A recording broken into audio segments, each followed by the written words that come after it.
The automatic glass doors parted with a soft hiss as she stepped into the lobby, a gust of cold air trailing her like a silent announcement. The hotel was a masterpiece of appearance, soaring ceilings dripping with light, polished marble floors gleaming like a frozen river underfoot, the scent of expensive flowers heavy in the air. Everything was designed to impress, to whisper to guests that they had arrived somewhere important. And everything about her presence seemed to jolt that illusion. Heads turned immediately, but not in admiration. Staff behind the reception desk exchanged brief, puzzled glances. A bellhop lingering near the entrance stiffened, one hand reflexively adjusting the brim of his cap as if to shield himself from the breach of aesthetic. She didn't fit. Her navy blazer was neat but worn, her slacks plain, her shoes scuffed at the toes from years of real walking instead of posturing. There was no name-brand handbag slung over her shoulder, no glint of gold around her wrist. The clipboard she carried was old, its edges softened by use rather than style. The man at the concierge desk, all perfect posture and polished teeth, was the first to react. He stepped out from behind the counter, cutting across the marble floor with the easy arrogance of someone who believed their world could not be disturbed by anyone unexpected. He stopped in front of her, flashing the same mechanical smile he reserved for tour groups who wandered in off the street.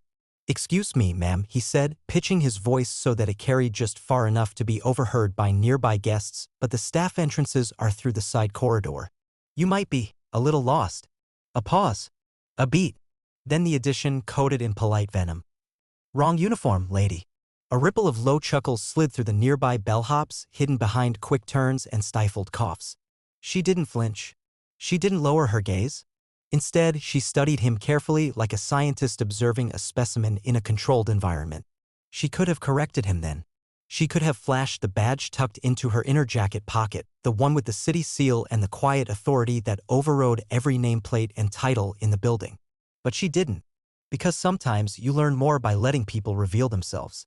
She offered a small, polite smile, the kind she had spent years perfecting, and stepped past him without a word, heading straight for the front desk. The receptionist stiffened visibly as she approached, her fingers faltering on the keyboard. "Can I help you?" she asked, voice tight. "I'm here for a scheduled walkthrough," she said calmly, lifting the clipboard just slightly, letting the official documents peek out without fully revealing their weight. There was a beat of hesitation, then a quick exchange of glances between the receptionist and the concierge, whose face had started to redden with something that looked uncomfortably close to alarm. A supervisor appeared from a side door almost immediately, summoned by the unspoken code of service industry disaster management. "Someone doesn't belong here, fix it fast." He wore the look of a man already preparing to apologize for whatever inconvenience she might have caused. "Ma'am, if you'll follow me," he said, motioning her toward a quieter corner. She let him lead her, noting every hurried adjustment in posture as they moved, bellhops standing straighter, desk clerks pasting on wider smiles, managers peeking from offices with thinly veiled curiosity. They didn't know who she was. Not yet. But already the possibility, the small, creeping fear ahead started to bloom. And fear, she knew, was far more revealing than arrogance. They found a small meeting room tucked away behind the main lounge, all dark wood paneling and leather chairs that smelled faintly of cigars and old money. The supervisor gestured to a seat. "Now," he said, smoothing his tie nervously, "what is this regarding?" She set the clipboard on the table with deliberate care, flipping it open to reveal the inspection orders, signed and sealed, listing every area of the hotel that would be reviewed, from guest services to kitchen hygiene, from fire safety to employee conduct. The color drained from his face. "This," she said, her voice as crisp and sharp as the starched edges of the documents, "is regarding the fact that your last inspection flagged 12 separate violations. This is regarding the complaints filed by your own employees. And this," she tapped the badge at her hip, finally letting it gleam in the low light, "is regarding the fact that I am the inspector assigned to see whether you still deserve the reputation your marketing team is so eager to sell." Silence. Thick. Heavy. Absolute. She leaned back slightly, folding her hands over the clipboard, letting him absorb the full weight of what had just shifted under his feet. "No need to worry," she added almost kindly. "I'm sure if everything's in order, this won't take long." Across the table, the supervisor swallowed hard, his earlier confidence collapsing into something much smaller, much more real. Because now finally they saw her. Not the uniform they had imagined. The authority they had ignored until it stood before them, undeniable. And for the first time that night, the hotel stopped buzzing with easy arrogance. It buzzed with fear. Exactly as it should. The clipboard in her hands was more than paper and ink. It was a map, a chart of every place arrogance had left hollow, every shortcut carved by those who thought appearances were enough to mask decay. She started with the lobby. From a distance, it shimmered with perfection. But up close, the cracks appeared. The wear along the baseboards. The dust settling just beneath the polished surface of the check-in counter. The hurried patch jobs done just enough to pass a casual glance but not enough to pass inspection. She noted everything quietly, methodically, her pen moving without hesitation. The staff, who had once ignored her, now followed her movements with darting eyes and hushed conversations in hallways just out of earshot.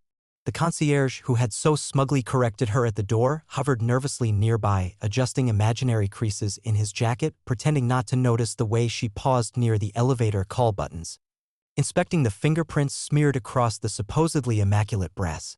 She moved through the building with the steady rhythm of someone who had walked too many corridors like these.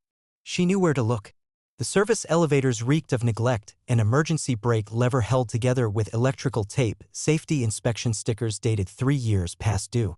The kitchens, bustling and noisy, bore the scars of their neglect not in the meals they served, but in the corners they hoped no one would notice, grease trapped behind old stoves, a fire extinguisher half empty and tucked under a sink instead of mounted on the wall. In the linen closets, she ran her fingers along the shelves, feeling the sticky residue left by spilled detergent that no one had properly cleaned. In the guest floors, she checked the emergency stairwells, places guests never saw unless something went wrong, and found burned-out lights, broken locks, forgotten maintenance. Everywhere she went, she uncovered the truth beneath the veneer. They had spent their budget on appearances, not on foundations. They had trained their staff to smile for guests but ignored the rot in the walls. She knew why. It was easy to impress when the only eyes you cared about were the ones passing through for a night or two. It was easy to fake standards when inspections were rare and most people preferred not to look too closely. But she wasn't most people. She knew the cost of shortcuts. She had spent too many years on the other side of the polished counters, the side where overworked employees made desperate, invisible choices to keep up the illusion. And now, standing in the heart of that illusion, she felt no triumph. Only a grim kind of responsibility. This wasn't about punishment. This was about truth. She moved through the staff locker rooms, noting the peeling paint, the broken lockers, the mold creeping in the corners where the air didn't circulate. She read the hastily pinned schedules, full of last-minute shift changes and impossible overtime hours squeezed into fine print. In the kitchen break room, she paused in front of a corkboard plastered with motivational posters. Teamwork makes the dream work. Next to a list of unpaid breaks and mandatory unpaid overtime requests. Her pen tapped once against the clipboard. The hypocrisy was thick enough to taste. The manager who had guided her earlier, the same one who had ushered her out of the lobby like an unwanted guest, now lingered at her side, nervously offering explanations. "We're in the middle of renovations," he lied smoothly. "We've just been so busy with the new season coming up. We were actually planning a full update next quarter." She let him talk. Let him dig deeper into the grave he didn't even realize he was standing in. Because it wasn't just about the dust under the counters or the faulty emergency lights. It was about the culture that believed polish mattered more than people. That as long as the chandeliers sparkled, no one would dare check the foundation. But she checked. She always checked. When she returned to the meeting room at the end of her walkthrough, she didn't need to raise her voice or bang her fist on the table. She simply placed the clipboard down with deliberate care. The manager leaned forward, already sweating. She turned the first page. Violation. Violation. Violation. A litany of negligence laid bare in black ink. She didn't gloat. She didn't sneer. She simply met his eyes across the polished table and said the words that carried more weight than any threat. "We'll be requiring a full audit." The room seemed to tilt slightly under the force of it. The manager swallowed hard, realizing too late that the real inspection hadn't been about the rooms, the halls, or the kitchens. It had been about them, their standards, their choices, their failure to remember that real luxury, real excellence wasn't built on hiding flaws. It was built on never allowing them to grow in the first place. She stood, gathering her clipboard, her steps measured, unhurried. This wasn't the end. It was only the beginning. And now, finally, they understood. The woman they thought wore the wrong uniform was the one who carried the power to change everything. And she intended to use it. The walls of the hotel were thick, designed to mute the outside world, to cradle guests in curated comfort. But no amount of marble or imported wallpaper could silence the things those walls had witnessed. She had learned early that buildings spoke, not in words, but in the cracks hidden behind glossy surfaces, in the echoes that clung to long-forgotten service corridors. Now she listened, and the stories poured out. It started in the staff lounge, tucked deep in the basement, a windowless room furnished with sagging couches and a vending machine that ate more coins than it gave candy. She lingered there longer than necessary, flipping casually through maintenance logs and employee notices. At first, the staff avoided her. They had been trained, sometimes directly, sometimes by experience, to believe that speaking up only made you a target.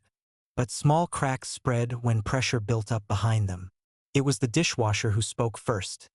A man whose face was a map of exhaustion, whose hands bore the burns and scars of years spent in scalding kitchens. He approached quietly as she examined the posted schedules. "I don't mean to complain," he said, voice low, wary. "But if you're really here to check things, you might want to ask why the fire exits in the kitchen are chained shut at night." He said it like a man tossing a secret into the ocean, unsure if it would sink or be carried somewhere safe. She wrote nothing down in that moment. She only nodded. Others followed. A housekeeper, eyes darting toward the cameras as if they might sprout ears, whispered about management forging overtime logs to avoid paying staff their due.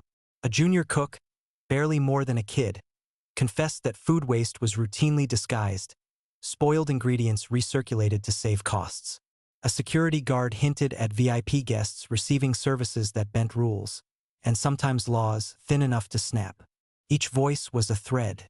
And as she gathered them, the tapestry of neglect, greed, and hidden abuses began to weave itself into something undeniable.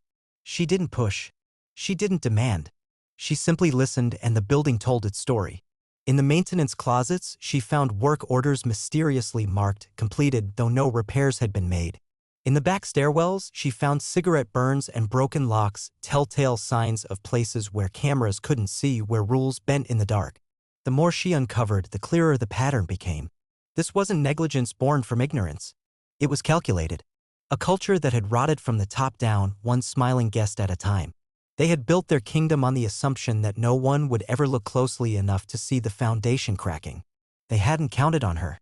By the time she returned to her temporary office, a simple corner of the hotel commandeered for the duration of her inspection, her clipboard was a weight pulling against her arm, each note a stone in the crumbling walls of their reputation. She laid it down carefully, organizing her findings, methodically constructing the case that would tear away the velvet curtain they had drawn so tightly around themselves. Later that afternoon, when the general manager, summoned in a panic by whispered warnings from his staff, stormed into the room, she didn't rise to greet him. She stayed seated, flipping calmly through her pages. He wore the expression of a man used to commanding fear, respect, immediate submission. But she had spent too long being overlooked to fear men like him anymore. "You're overstepping," he barked, throwing a file down onto the desk between them, a file full of contracts, agreements, signatures meant to intimidate. She barely glanced at it. "I'm not here to play politics," she said, voice steady. "I'm here to uphold the standards you agreed to the day you opened your doors to the public." He sneered, a practiced smile dripping with contempt. "This hotel's reputation is untouchable." She closed her clipboard with a quiet snap that echoed far louder than his words. "Not anymore." He started to argue, to spin half-truths and threats wrapped in business jargon, but she didn't hear him. She didn't need to. The walls had already spoken. And soon, the world outside them would hear their story too. She rose slowly, gathering her notes, her badge flashing briefly under the sterile office lights. "You should start preparing your response," she said calmly. Because when the report was filed, when the violations went public, when the city inspectors and labor boards and fire marshals descended on this glittering house of cards, there would be no more pretending. The walls had been silent long enough. Now they would testify. And she would be there to record every word. The front of the house sparkled. It always did. Chandeliers cast their artificial glow. Guests glided across marble floors without ever seeing the machinery churning behind the scenes to keep their illusions intact. But she had seen enough. Now it was time to go deeper. The general manager's hostility hadn't slowed her. If anything, it had sharpened her focus. People didn't fight that hard unless they had something to hide. And she knew exactly where to look. The first stop was the supply corridors, narrow, low-ceilinged arteries that fed the grand public spaces. A place where the smell of old disinfectant clung to the walls and the carpets were threadbare and patched in places unseen by guests. Down there, the luxury bled away, exposing a network of rushed repairs and hidden compromises. She walked slowly, methodically, running her fingers along the edges where baseboards pulled away from the walls, noting water damage that had never been properly addressed. Every step revealed another sin covered by a thin veneer of pretense. A maintenance closet left ajar revealed cleaning chemicals stacked haphazardly, unlabeled against broken shelving, a fire hazard waiting to happen. Another door, locked but easy enough to bypass with the right key, opened onto a storage room stacked floor to ceiling with outdated linens and mattress pads, some speckled with mildew. And deeper still, past service elevators that rattled and wheezed under their own weight. She found the kitchen's forgotten wing, a section shut down years ago for renovations that had never come. The air here was different, heavy, stale. The tiles underfoot were cracked, sticky with old grease that hadn't been cleaned in years. Old stoves and freezers, rust blooming across their surfaces, slumped in corners like corpses no one had bothered to bury. Health code violations layered thick in the air. She documented everything, the scribble of her pen a steady counterpoint to the silence. The back rooms told a different story than the gilded lobby. Here was the real hotel. Frayed, neglected, bleeding from cuts no one had cared to stitch closed. Here was the truth the management had hoped would stay hidden behind smiles and scripted greetings. But walls could not lie. Not forever. The deeper she went, the more damning her evidence became. She traced water leaks through walls that bulged from rot.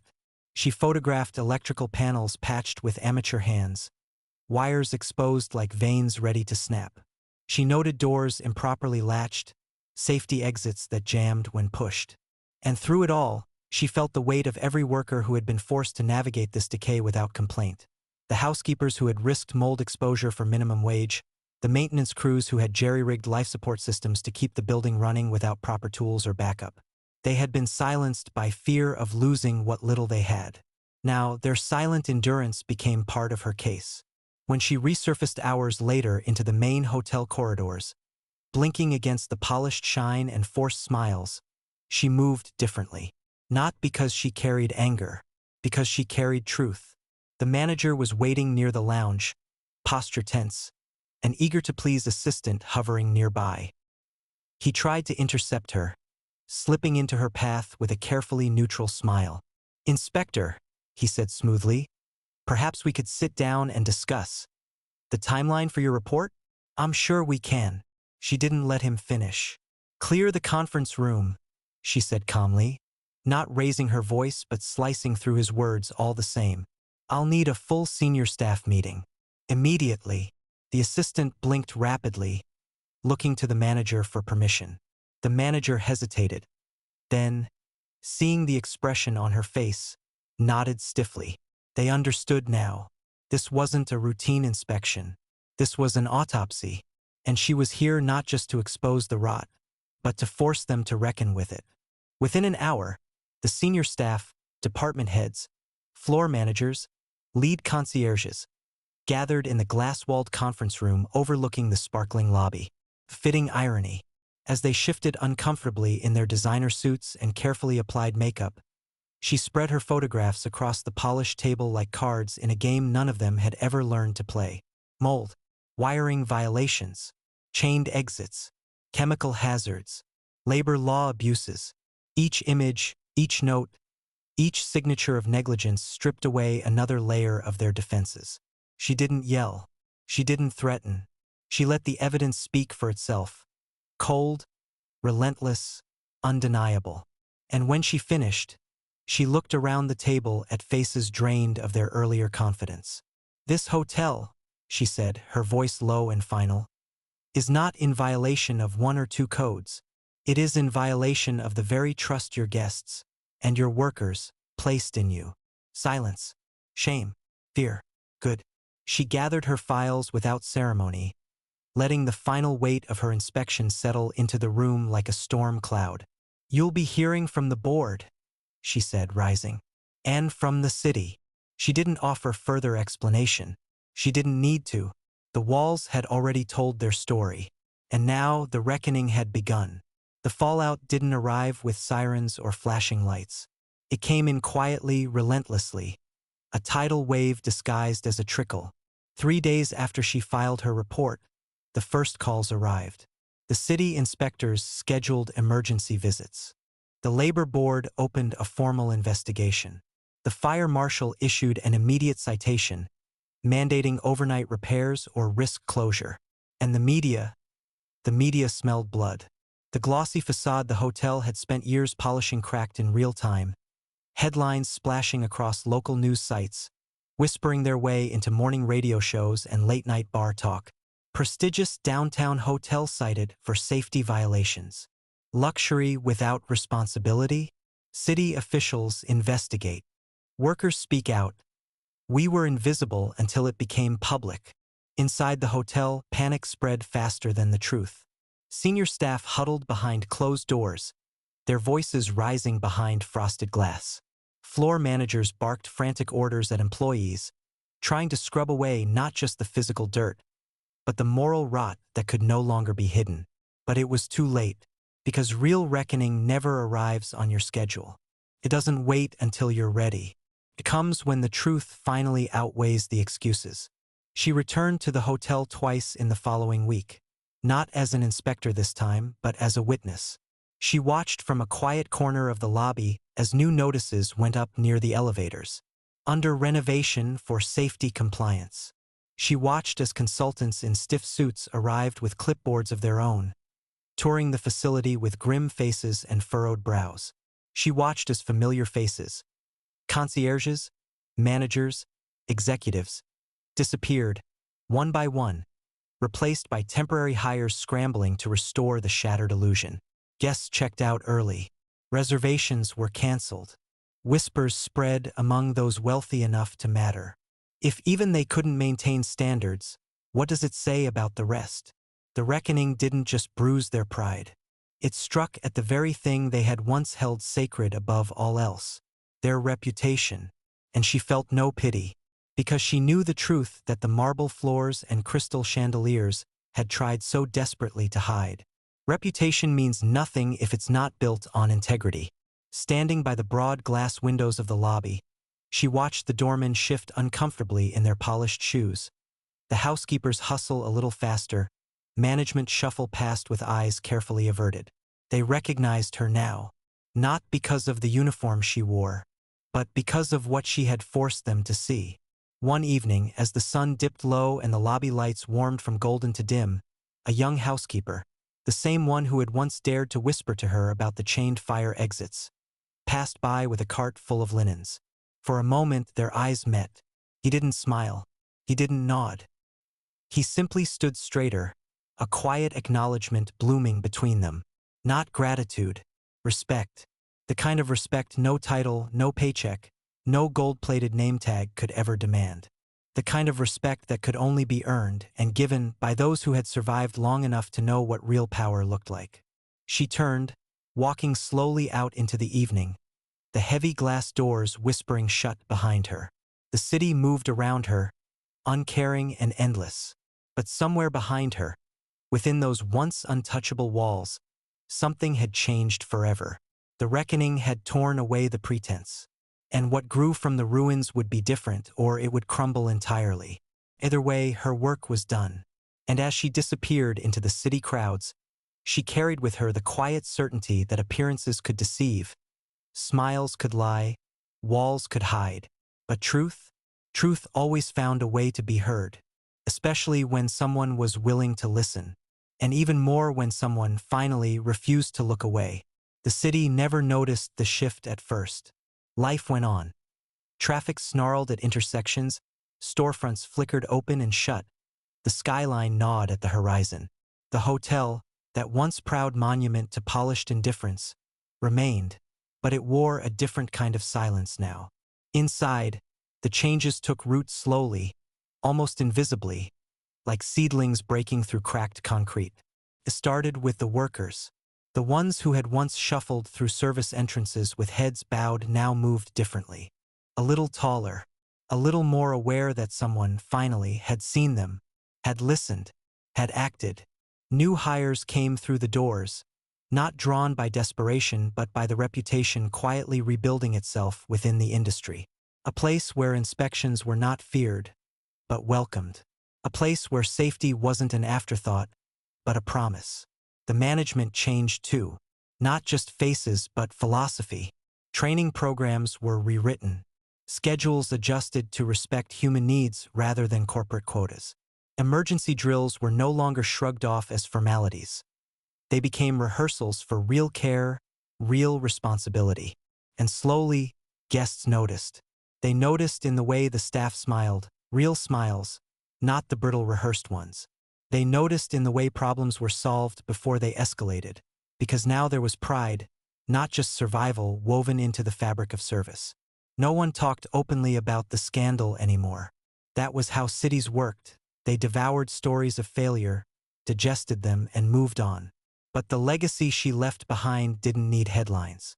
It lived in the clean stairwells, the fire exits that opened without hesitation, the kitchen scrubbed to a gleam because safety mattered more than shortcuts.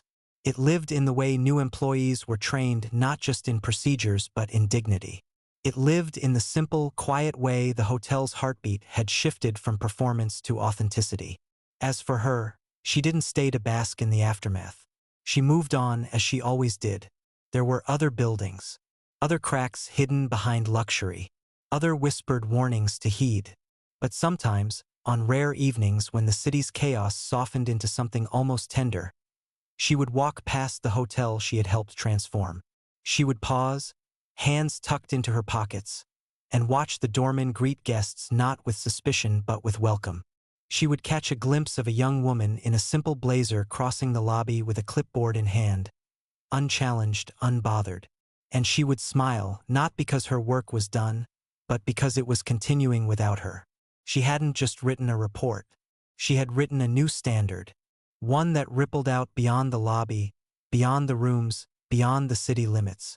A reminder that real excellence wasn't built on deception or fear. It was built on integrity, on the idea that the smallest places, the break rooms, the stairwells, the forgotten kitchens, mattered just as much as the penthouses. On the belief that if you raised the floor high enough, everyone stood taller. And she would keep raising it. One clipboard, one inspection, one quiet, unstoppable truth at a time. Because uniforms could lie, accents could be judged, appearances could deceive.